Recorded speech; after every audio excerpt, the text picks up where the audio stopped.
Shalom Bapak Ibu yang diberkati Tuhan. Hari ini kita diberi kesempatan yang terbaik oleh Tuhan untuk datang menyembah Dia. Menyembah dalam roh dan kebenaran. Dan ketika kita menyembah Tuhan, maka Tuhan hadir di tengah-tengah kita.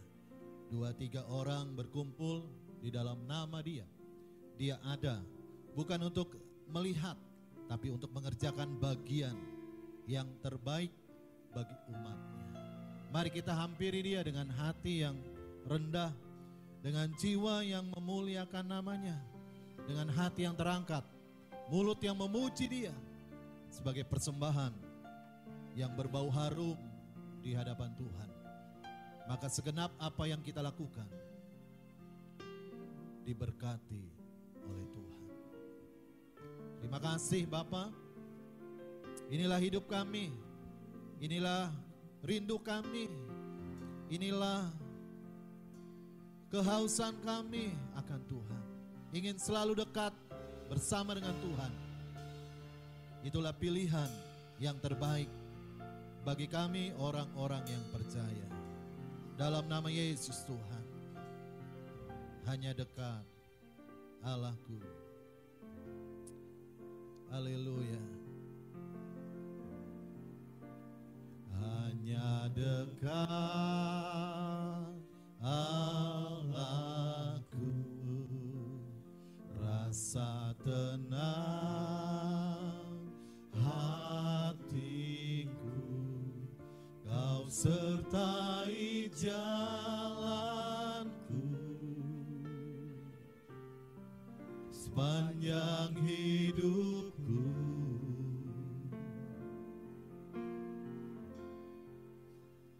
Hanya dekat padamu ada kekuatan baru. Kaulah perlindunganku, keselamatanku. Ku ingin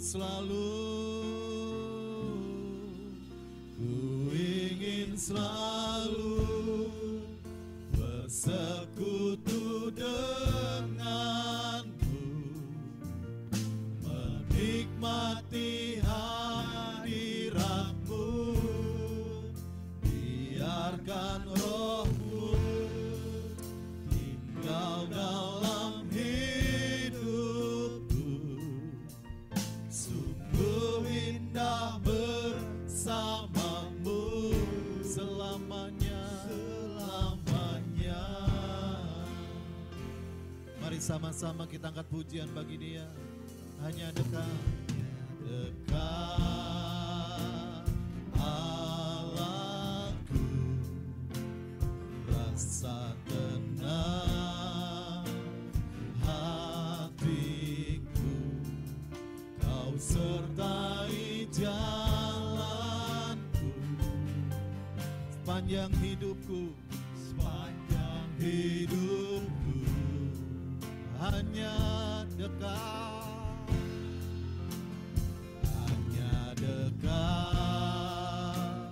padamu ada kekuatan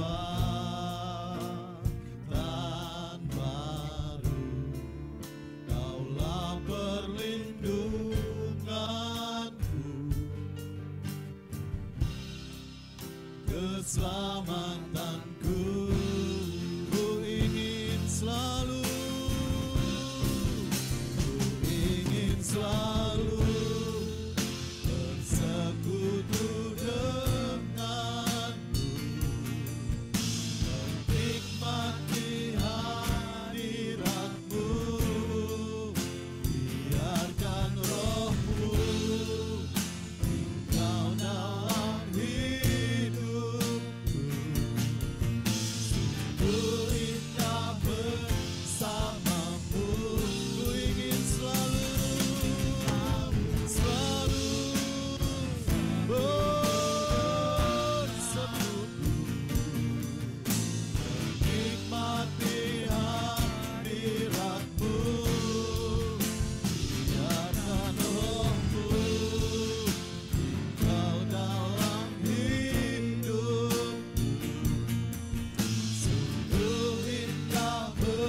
sama-sama katakan, kita ingin selalu bersama Tuhan, menikmati hadirat-Nya, menikmati kasih-Nya, anugerah-Nya yang terbaik turun tercurah bagi kita.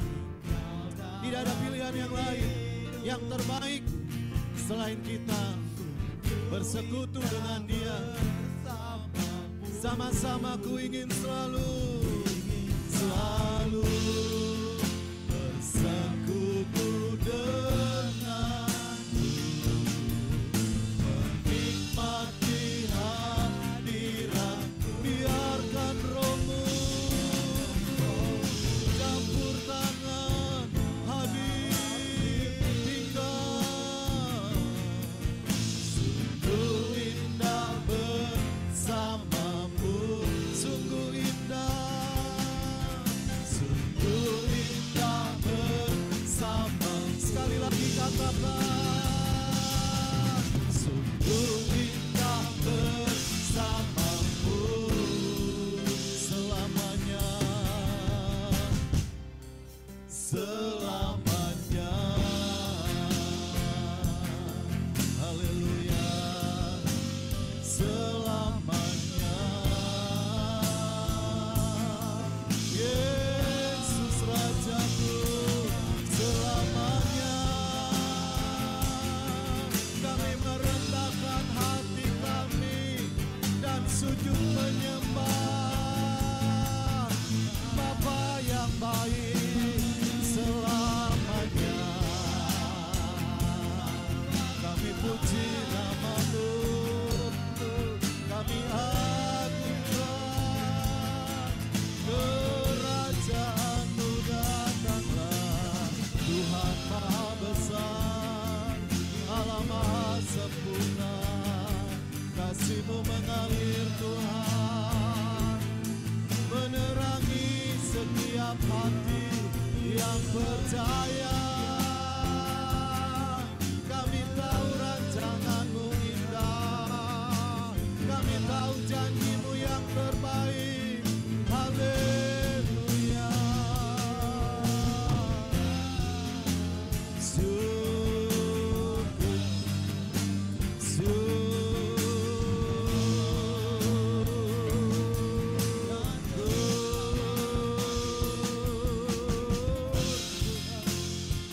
Allah yang baik, Allah yang sangat baik, Allah yang sangat peduli, Allah yang menopang, Allah yang menolong.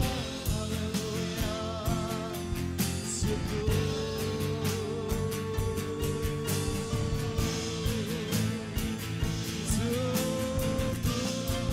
kami bawa di hadapan-Mu, Bapakku, mengalir Roh-Mu.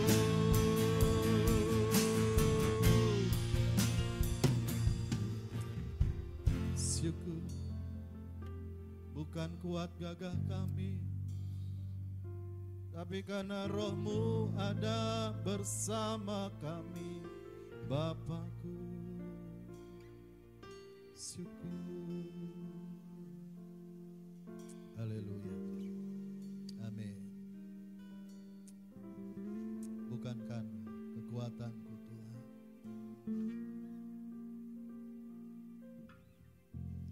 bukan dengan kekuatanku,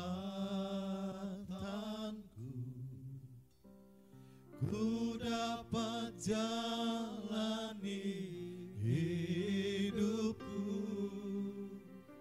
tanpa Tuhan yang di sampingku. Ku tak mampu sendiri,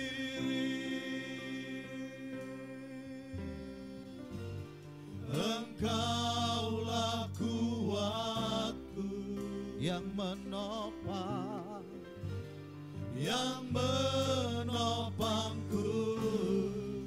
Ku pandang wajah-Mu dan berseru, pertolonganku datang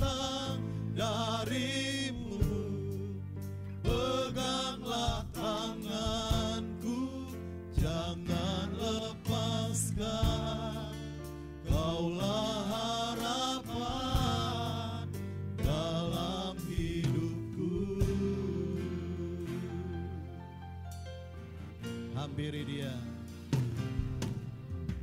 Bukan dengan kekuatanku ku dapat jalani hidupku, tanpa Tuhan yang di sampingku. Ku tak mampu Tuhan, ku tak mampu sendiri. Engkaulah kuatku, Engkaulah kuatku, yang pasti menopang, yang menopangku. Ku pandang wajah-Mu dan berseru, pertolonganku datang dari-Mu. Peganglah tanganku, jangan lepaskan. Kaulah harapan dalam hidupku. Pandang wajah-Mu dan berseru, pertolonganku datang dari-Mu. Peganglah tanganku, lepaskan. Kaulah harapan dalam hidupku. Kaulah harapan dalam hidupku. Kaulah harapan dalam hidupku. Haleluya. Sumber kekuatan, sumber pengharapan, sumber kemenangan ada di tengah-tengah umat-Nya. Allah pasti menolong kami, Allah pasti membuka jalan, Allah pasti menyatakan kebahagiaannya. Terima kasih Tuhan. Biar pujian membajak hati kami, melembutkan hati kami, membuka hati kami, menerangi hati kami, agar benih ilahi yang ditaburkan akan mendarat di tempat yang terbaik. Apapun benihnya, benih itu akan berakar ke bawah, bertumbuh ke atas, bagi hormat, kebesaran, kemuliaan, keagungan nama-Mu. Persiapkan hati kami dilengkapi dengan pemberitaan firman Tuhan, disampaikan oleh hamba-Mu yang dipilih, dipanggil, ditetapkan, dipercayakan, menyampaikan suara kebenaran yang memerdekakan kami dari setiap belenggu ikatan-ikatan dunia ini, sehingga kami boleh benar-benar merdeka di dalam Kristus. Firman-Mu pelita bagi kakiku Tuhan. Haleluya.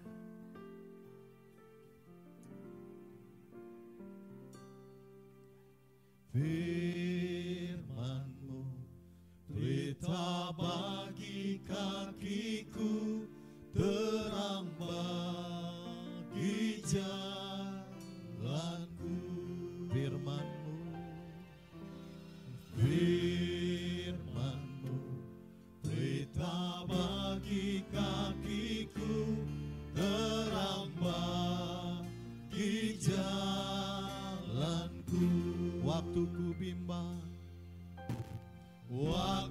ku bimbang dan hilang jalanku, tetaplah Kau di sisiku, dan takkan ku takut asal Kau di dekatku, beserta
Tuhan, terima kasih buat kesempatan kali ini Tuhan.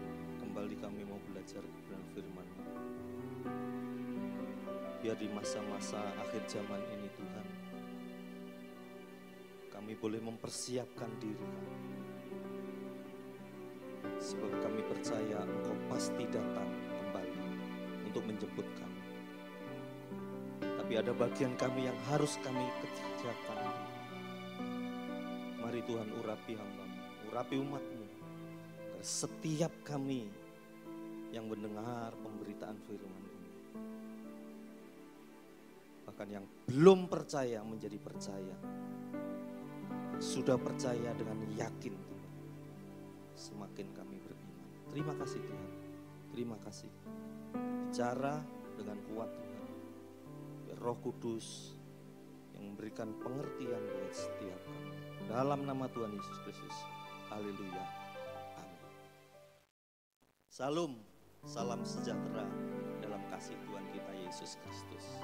Mari kita buka sama-sama di dalam Kisah Para Rasul, pasal yang pertama ayat 10 dan 11. Saya bacakan demikian firman Tuhan. Ketika mereka sedang menatap ke langit, waktu ia naik itu, tiba-tiba berdirilah dua orang yang berpakaian putih dekat mereka dan berkata kepada mereka, "Hai orang-orang Galilea, mengapakah kamu berdiri melihat ke langit? Yesus ini yang terangkat ke surga meninggalkan kamu akan datang kembali dengan cara yang sama seperti kamu melihat dia naik ke surga." Bapak Ibu Saudara yang dikasihi Tuhan, ini bukan sekedar sejarah, tapi ini memang kisah nyata yang benar-benar terjadi, di mana banyak saksi yang melihatnya. Nah, sampai pada hari ia terangkat, sebelum itu ia telah memberikan perintahnya oleh kuasa Roh Kudus kepada para rasul yang telah dipilihnya. Kepada mereka ia menunjukkan dirinya dengan banyak tanda. Ia membuktikan bahwa ia hidup. Beberapa waktu yang lalu kita beritakan bahwa Yesus membuktikan dia hidup. Sebab selama 40 hari ia berulang-ulang menampakkan diri dan berbicara kepada mereka tentang kerajaan Allah. Ada dua hal pokok frase yang akan kita bahas. Yang pertama, dia telah memberikan perintahnya. Dan yang kedua adalah tentang kerajaan Allah. Nah, apa saja perintahnya? Di ayat yang keempat dari kisah yang pertama. Demikian, pada suatu hari ketika ia makan bersama-sama dengan mereka, ia melarang mereka meninggalkan Yerusalem dan menyuruh mereka tinggal di situ, menantikan janji Bapa yang demikian katanya telah kamu dengar daripadaku. Sebab Yohanes membaptis dengan air, tetapi tidak lama lagi kamu akan dibaptis dengan Roh Kudus. Perintahnya yang pertama, dia melarang untuk mereka murid-muridnya meninggalkan Yerusalem. Perintahnya, jangan tinggalkan Yerusalem. Tinggal di situ. Tujuannya apa? Untuk menantikan janji Bapa.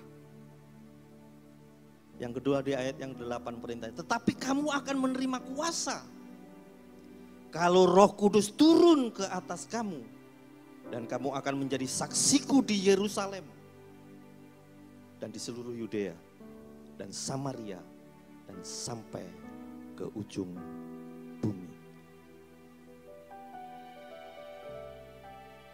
Yang ketiga perintahnya, kamu harus menjadi saksiku. menjadi saksi mulai dari Yerusalem, kemudian seluruh Yudea, dan sampai seluruh Samaria, sampai ke ujung bumi. Sesudah ia mengatakan demikian, terangkatlah ia. Perhatikan, disaksikan oleh mereka, dan awan menutupinya dari pandangan mereka. Beberapa perintahnya buat murid-murid yang ditinggalkannya. Matius juga mencatat. Coba kita buka di dalam Matius 28. Ini perintah agung yang sangat terkenal, menjadi tugas dan kewajiban kita orang-orang yang percaya padanya. Matius 28 mulai dari ayat 16 sampai 20 saya bacakan. Dan ke-11 murid itu berangkat ke Galilea, ke bukit yang telah ditunjukkan kepada mereka. Ketika mereka melihat dia, mereka menyembahnya. Tetapi beberapa orang ragu-ragu. Yesus mendekati mereka. Kepadaku telah diberikan segala kuasa di surga dan di bumi. Karena itu pergilah, jadikanlah semua bangsa muridku. Baptislah mereka dalam nama Bapa dan Anak dan Roh Kudus. Dan ajarlah mereka melakukan segala sesuatu yang telah kuperintahkan kepadamu. Ketahuilah, aku menyertai kamu senantiasa sampai kepada akhir zaman. Bapak Ibu Saudara yang dikasihi Tuhan, satu perintahnya, pergilah, jadikanlah semua bangsa muridku. Baptislah mereka dan ajarlah mereka melakukan perintah Tuhan. Ini begitu perintah yang besar. Kalau kita diberikan kepercayaan Tuhan, kita mestinya melakukan dengan sebaik-baiknya, sekuat tenaga kita, sebagai bentuk rasa cinta kita kepada Tuhan yang sudah berkorban menebus kita, menyelamatkan kita, memperoleh hidup yang kekal. Nah, yang kedua, tentang kerajaan Allah. Saudara, Roma mencatat ayat 14, ayat yang ke-7 demikian. Sebab kerajaan Allah bukanlah soal makanan dan minuman, tapi soal kebenaran, damai sejahtera, dan sukacita oleh Roh Kudus. Kembali coba kita baca di dalam Kisah ayat yang ke-11. Ini ulang. Di awal sudah saya bacakan. Hai orang-orang Galilea, mengapakah kamu berdiri melihat ke langit? Yesus ini yang terangkat ke surga meninggalkan kamu akan datang kembali dengan cara yang sama seperti kamu melihat dia naik ke surga. Kalau Yesus datang kembali, dia bicara tentang kerajaan Allah yang hari-hari ini yang kita yang sudah ditinggalkannya untuk memberitakan itu, supaya bukan hanya kita saja bisa masuk ke dalam kerajaan Allah, tapi banyak orang, banyak jiwa-jiwa yang dapat masuk dalam kerajaan Allah lewat kesaksian-kesaksian kita. Bapak, Ibu, Saudara yang dikasihi Tuhan, suatu ketika saya melihat sebuah stiker di dalam mobil orang lain yang ada di depan mobil saya. Saya membaca begini, luar biasa. Believe or not, Jesus is coming. Sebetulnya ini inspirasi buat saya mengambil judul ini. Dan itu saya ambil di dalam frase, di dalam Kisah ayat yang ke-11. Yesus is going to come. Yesus akan datang kembali. Bicara soal kerajaan Allah, di antaranya Yesus akan datang kembali. Saudara, Matius 24 mencatat ayat 30. Pada waktu itu akan tampak tanda anak manusia di langit. Dan semua bangsa di bumi akan meratap. Dan mereka akan melihat anak manusia itu datang di atas awan-awan di langit. Dengan segala kekuasaan dan kemuliaannya. Dan ia akan menyuruh keluar malaikat-malaikatnya. Dengan meniup sangkakala yang dahsyat bunyinya. Dan mereka akan mengumpulkan orang-orang pilihannya dari keempat penjuru bumi. Dari ujung langit yang satu ke ujung langit yang lain. Wah. Saudara, sebetulnya kapan sih Yesus datang kembali?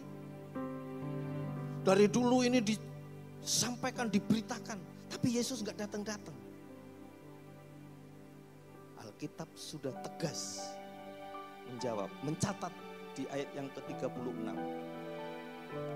Tetapi tentang hari dan saatnya tidak seorang pun yang tahu. Malaikat-malaikat di surga tidak. Dan anak pun tidak. Hanya Bapa sendiri. Jadi kita tidak perlu menghitung-hitung, memperkirakan kapan Yesus akan kembali. Yang jelas, saudara, nanti pada waktu sangkakala berbunyi, bunyi yang dahsyat itu menggemparkan seluruh muka bumi. Sebab pada waktu tanda diberi, yaitu pada waktu penghulu malaikat berseru dan sangkakala Allah berbunyi.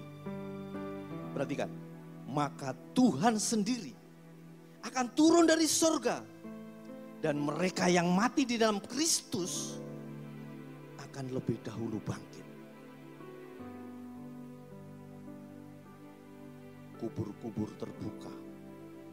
Kalau tadi diceritakan dari seluruh 4 penjuru bumi. Dari ujung langit yang satu ke ujung langit yang lain.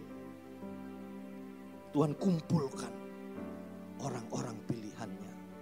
Bahkan yang mati di dalam Yesus, yang percaya dengan Yesus. Alkitab mencatat akan terlebih dahulu bangkit. Di ayat yang ke-17 dari 1 Tesalonika 4. Sesudah itu kita yang hidup, yang masih tinggal akan diangkat bersama-sama dengan mereka dalam awan menyongsong Tuhan di angkasa. Demikianlah kita akan selama-lamanya bersama-sama dengan Tuhan. Luar biasa. Inilah satu anugerah yang Tuhan berikan buat setiap kita. Tidak perlu takut kematian menjemput orang-orang percaya. Karena dia akan diangkat oleh Tuhan. Kita kembali berjumpa karena diangkat bersama-sama.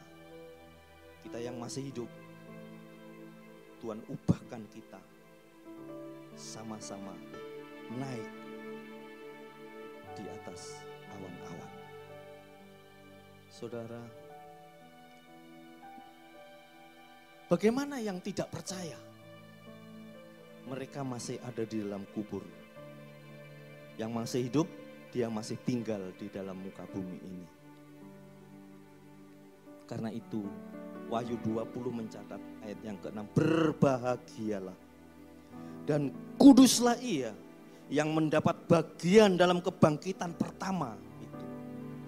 Kematian yang kedua tidak akan berkuasa lagi atas mereka. Tetapi mereka akan menjadi imam-imam Allah dan Kristus. Dan mereka akan memerintah sebagai raja bersama-sama dengan Dia 1000 tahun lamanya. Saudara yang dikasihi Tuhan, kita yang sudah diangkat oleh Tuhan bersama dengan orang-orang yang sudah meninggal di dalam Yesus Kristus, bersama-sama dengan Tuhan akan memerintah sebuah kerajaan yang dinamakan kerajaan 1000 tahun.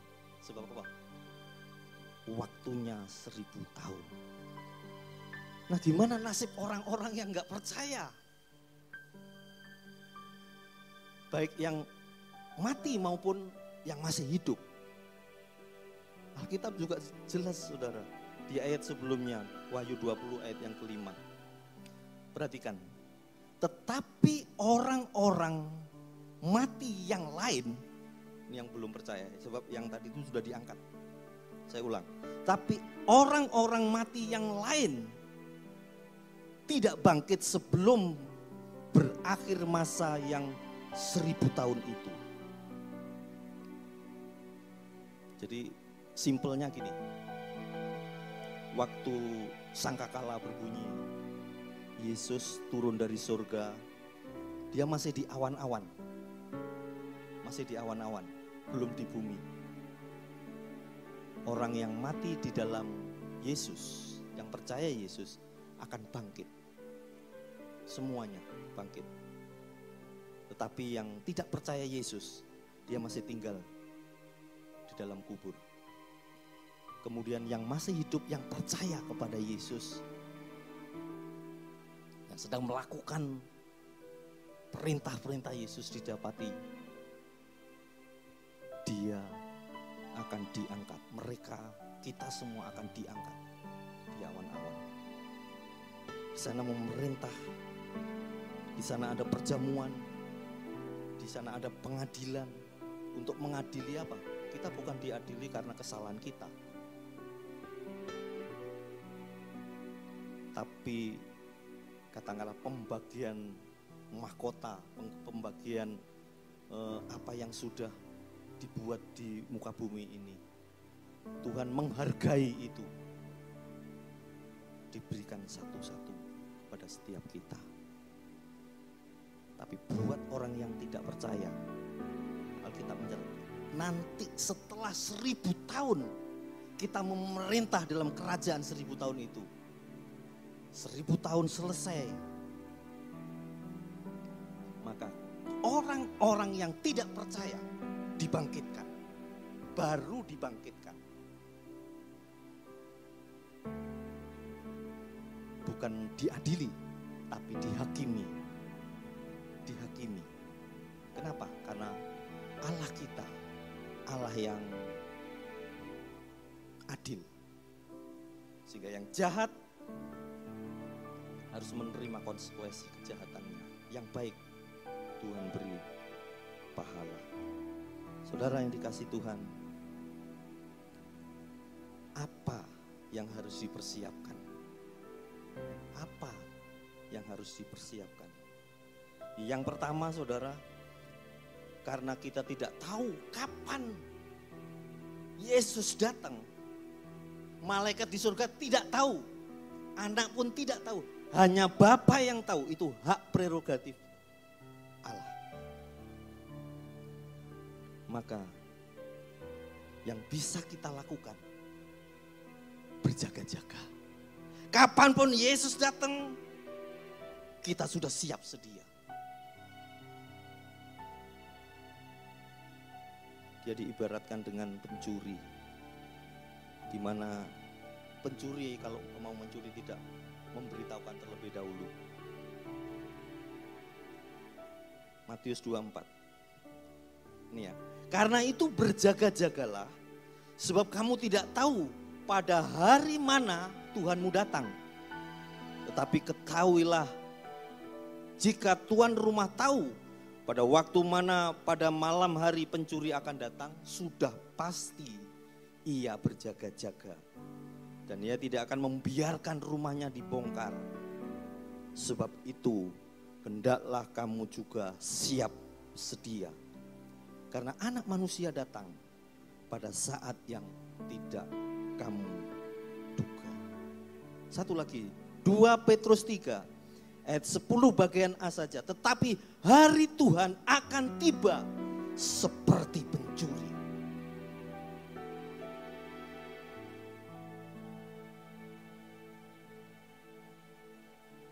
Apa yang kita lakukan? Satu, berjaga-jaga. Wahyu 3 ayat 3. Bertobatlah. Karena jika engkau tidak berjaga-jaga, aku akan datang seperti pencuri, kata Tuhan. Dan engkau tidak tahu waktu aku datang tiba-tiba kepadamu. Saudara yang dikasih Tuhan, kita harus berjaga-jaga. Berjaga-jaga dan berdoalah. Ketika Tuhan kapanpun dia datang, kita sudah didapati siap sedia. Yesus pasti datang, pasti datang. Believe or not, percaya atau tidak, Jesus is going to come. Haleluya.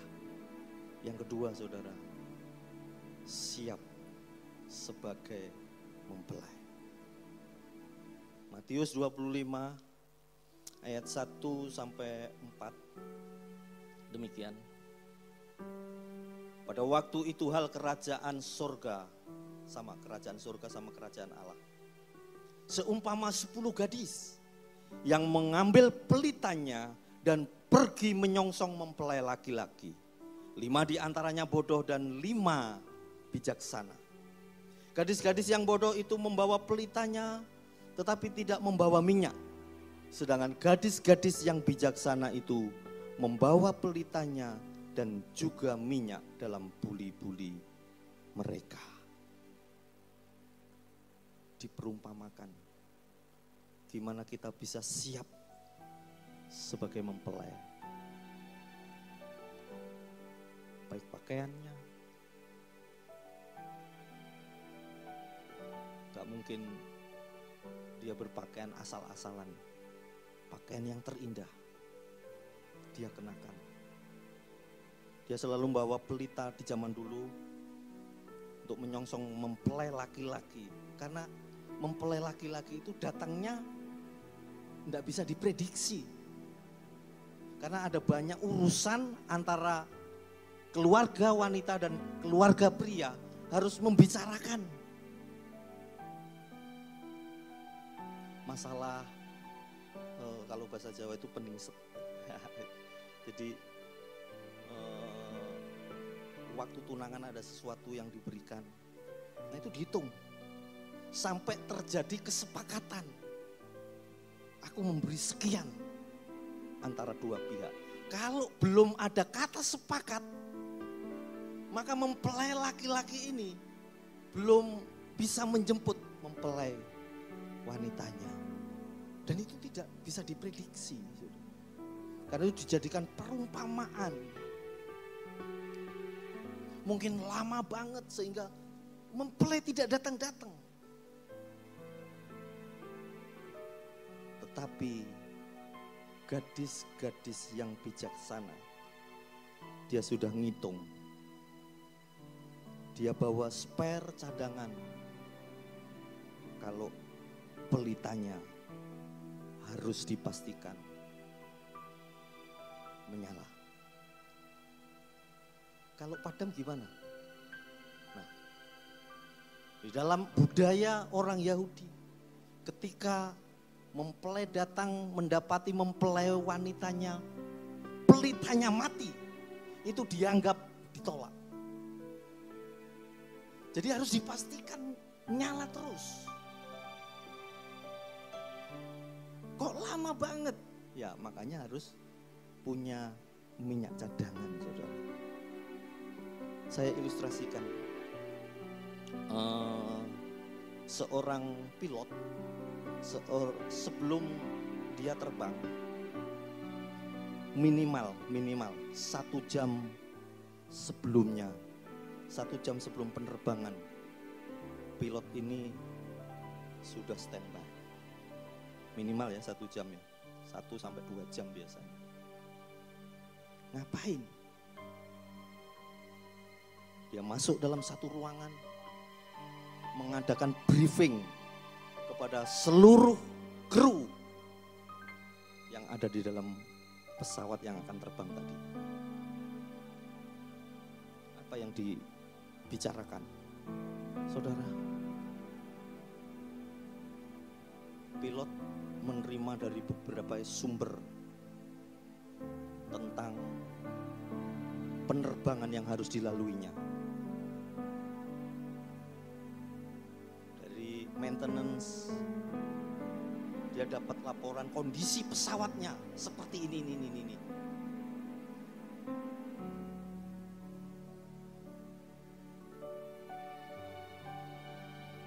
Dari operator, dia terima kondisi cuaca seperti ini. Dari kota A ke kota B, melalui cuaca yang ekstrim atau biasa dan sebagainya, sudah ada di dalam dokumen itu.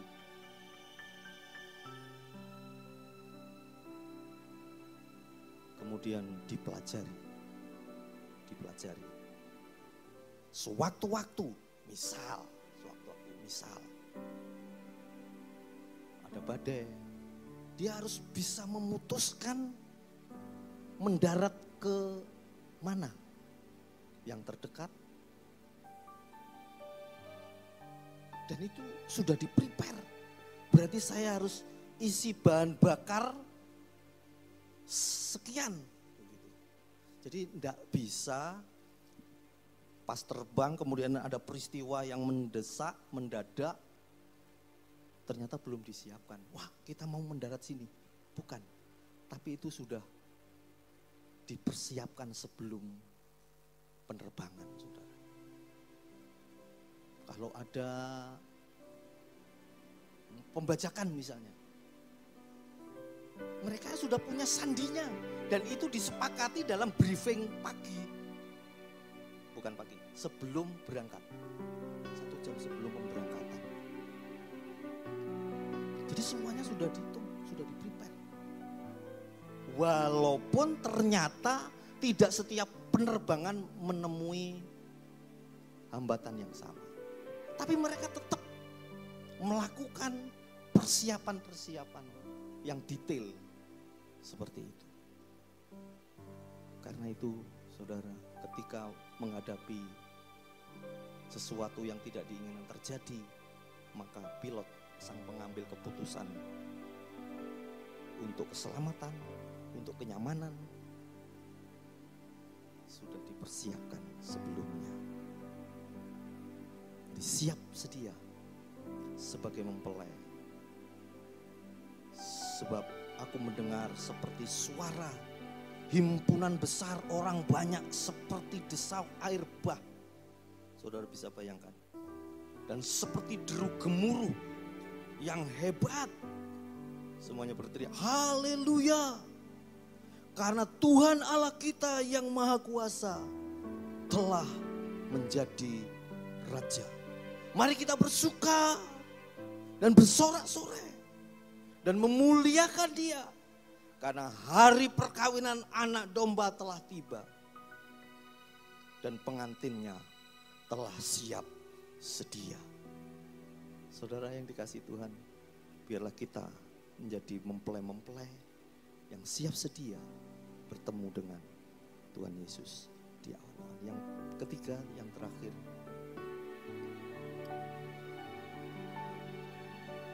terus melakukan tugas dan tanggung jawab kita. Apa yang menjadi bagian kita, apa yang menjadi tugas kita, apa yang menjadi perintah Tuhan. Waktu Yesus datang, kita didapati melakukannya. Jangan sampai Tuhan Yesus datang, kita ada di nightclub sedang mabuk-mabukan. Nah, saudara, berbahagialah hamba yang didapati tuannya melakukan tugasnya itu ketika tuannya itu datang. Matius 24 ayat 46. Saya ulang. Berbahagialah hamba yang didapati tuannya melakukan tugasnya ketika tuannya itu datang.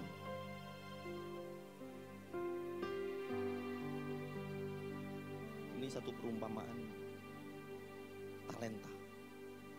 Ada yang diberi 10 talenta, ada yang diberi 5 talenta, ada yang diberi 1 talenta. Semuanya dipercayakan kepada dia untuk mengelola talenta itu. Saudara yang dikasihi Tuhan, tetapi hamba yang dapat 1 talenta, dia tidak melakukan apa-apa. Dia hanya menyimpannya. Dan waktu tuannya kembali, dia laporkan, ini talenta yang Tuhan berikan kepada saya. Maka tuannya itu menjawab, hai, kamu hamba yang jahat dan malas. Jadi kamu sudah tahu bahwa aku menuai di tempat di mana aku tidak menabur, dan memungut dari tempat di mana aku tidak menanam. Dan dicampakkan hamba yang tidak berguna itu ke dalam kegelapan yang paling gelap. Di sana akan terdapat ratap dan kertak gigi. Saudara yang dikasihi Tuhan, waktu Yesus datang kembali, lakukan yang menjadi tugas kita. Tetap kerjakan dengan sepenuh hati. Sebab kita tidak mau menjadi hamba yang jahat, hamba yang malas, hamba yang tidak berguna. Sebab yang jahat, yang malas, yang tidak berguna akan dilempar dalam kegelapan yang paling gelap. Di sana banyak penderitaan, ratap, dan kertak gigi. Karena itu, Bapak Ibu Saudara yang dikasihi Tuhan, apa yang sudah dicatat di dalam Alkitab, semuanya terjadi. Karena itu firman Tuhan, itu perkataan Tuhan, yang iya dan amin.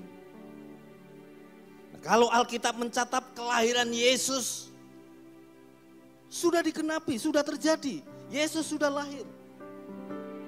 Yang kedua, Yesus disalib, Yesus sudah membuktikannya. Yang ketiga apa? Yesus mati. Yesus benar mati. Tapi pada hari yang ketiga, dia bangkit. Kebangkitan Yesus juga dicatat di dalam Alkitab. Dan tidak pernah bohong. Sekalipun waktu itu kita belajar bagaimana upaya orang-orang percaya tidak mempercayai kebangkitan Yesus. Tapi waktu Yesus menampakkan ke setiap murid-muridnya berulang-ulang selama 40 hari, Yesus membuktikan bahwa dia hidup. Sudah terjadi, saudara. Alkitab tidak ingkar. Kemudian apa? Kenaikan Yesus. Kenaikan Yesus sudah terjadi. 2000 tahun yang lalu Yesus naik ke surga. Bukan omong kosong, bukan cerita, bunga dongeng. Ada banyak saksi mata yang menyaksikan. Tinggal satu, saudara. Kedatangannya kembali memang belum terjadi. Tapi kalau kelima-limanya, apa yang ditulis oleh Alkitab sudah terjadi, maka tinggal satu, kedatangan Yesus pasti terjadi. Tidak peduli kita percaya atau tidak. Tidak peduli saudara yang sudah kenal Yesus percaya atau tidak. Tidak peduli. Yesus pasti datang. Bapa kita bukan Allah yang kejam. Kalau dia menghukum, karena Allah kita adil. Allah mengasihi, apalagi kepada orang-orang yang percaya. Tapi dia menghukum orang-orang yang jahat. Hari-hari ini, mari persiapkan hidup kita. Tuhan akan memberikan hati yang baru, hati yang dipulihkan. Sebab dengan hati yang suci, kita akan dapat melihat rencana Tuhan yang indah. Firman-Nya berkata, berbahagialah orang yang suci hatinya, karena dia dapat melihat Allah. Jadikan dia segalanya dalam kehidupan kita. Hidup dalam kebenaran. Hidup dalam kebenaran. Siap jadi mempelainya yang siap diangkat. Biar kerajaan Allah menjadi bagian kita. Kasihi dia dengan mengerjakan apa yang menjadi tugas kita. Kasihi dia, muliakan dia, sebab dia raja di atas segala raja untuk selama-lamanya.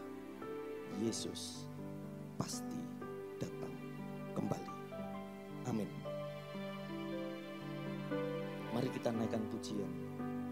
Kaulah segalanya, Kau Bapa yang mengasihiku.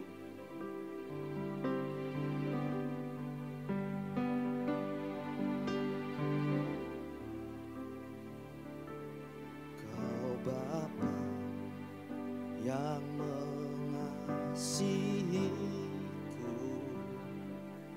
kuasa-Mu memulihkanku, hati yang baru Kau berikan untukku dapat melihat rencana-Mu indah bagiku. Kau ada di setiap jalanku,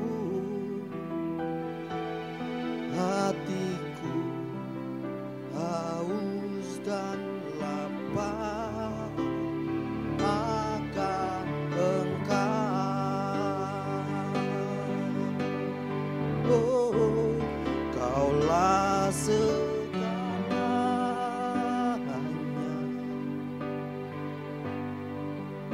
di dalam hidupku.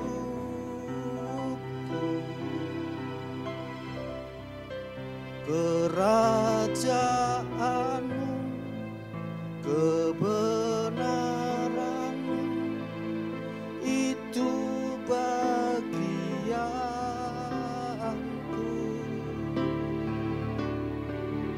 Kaulah yang kupandang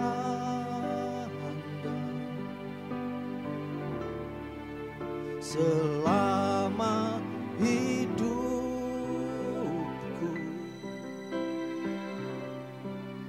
mengasihi-Mu, memuliakan-Mu, Bapa dan Rajaku.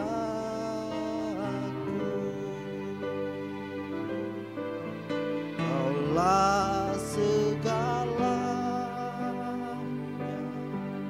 Amin, amin, amin.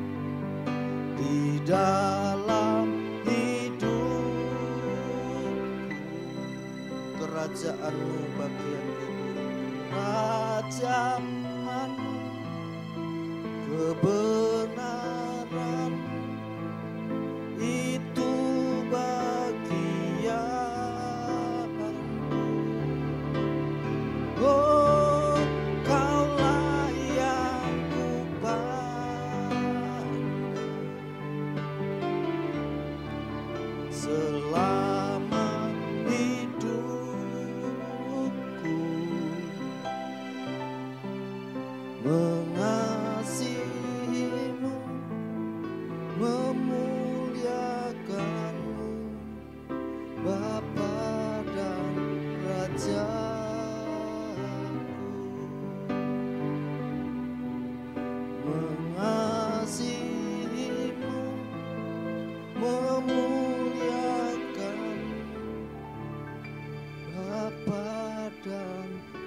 rajaku. Kami percaya Engkau Bapa dan Raja kami, Raja di atas segala raja untuk selama-lamanya. Terima kasih Tuhan, terima kasih buat kebenaran firman-Mu yang menuntun kami untuk mempersiapkan diri menyambut kedatangan-Mu kembali di muka bumi ini. Terima kasih, biarkan kami terus berjaga-jaga dan berdoa agar saatnya Engkau tiba-tiba datang, kami sudah siap Engkau angkat, siap menjadi mempelai-Mu. Kami harus dewasa, kami harus menyiapkan segala sesuatunya. Semuanya kami persiapkan Tuhan. Sebab perjamuan anak domba itu telah tiba dan pengantinnya harus siap sedia. Terus kami melakukan apa yang menjadi tugas kami Tuhan. Mampukan apapun yang terjadi. Kami tahu seizin Engkau, dan Engkau yang memampukan setiap kami Tuhan untuk tetap terus melakukan tugas kami, sehingga waktu Engkau datang, waktu Engkau kembali menjemput kami, kami didapati melakukan tugas kami. Terima kasih Tuhan. Biar kami bukan menjadi golongan hamba yang jahat, hamba yang malas. Kami bukan hamba yang tidak berguna, supaya kami mendapat bagian yang sama. Kami percaya Tuhan, kami percaya Engkau pasti datang. Terima kasih. Mari saudara yang dikasihi Tuhan, angkat tanganmu, arahkan pandanganmu, pandang Dia. Terimalah berkat Tuhan dengan iman. Saudara yang dikasihi Tuhan, terimalah berkat anugerah yang besar dari Allah Bapa kita yang menyelamatkan kita. Kasih sayang dari Tuhan kita, Yesus Kristus anaknya yang tunggal, yang sudah menebus kita sehingga kita memperoleh hidup yang kekal. Tuntunan Roh Kudus yang menyertai kita, membimbing kita, menuntun kita mulai saat hari ini sampai Maranatha, Tuhan Yesus datang kembali. Dalam nama Yesus, haleluya, amin. Tuhan memberkati.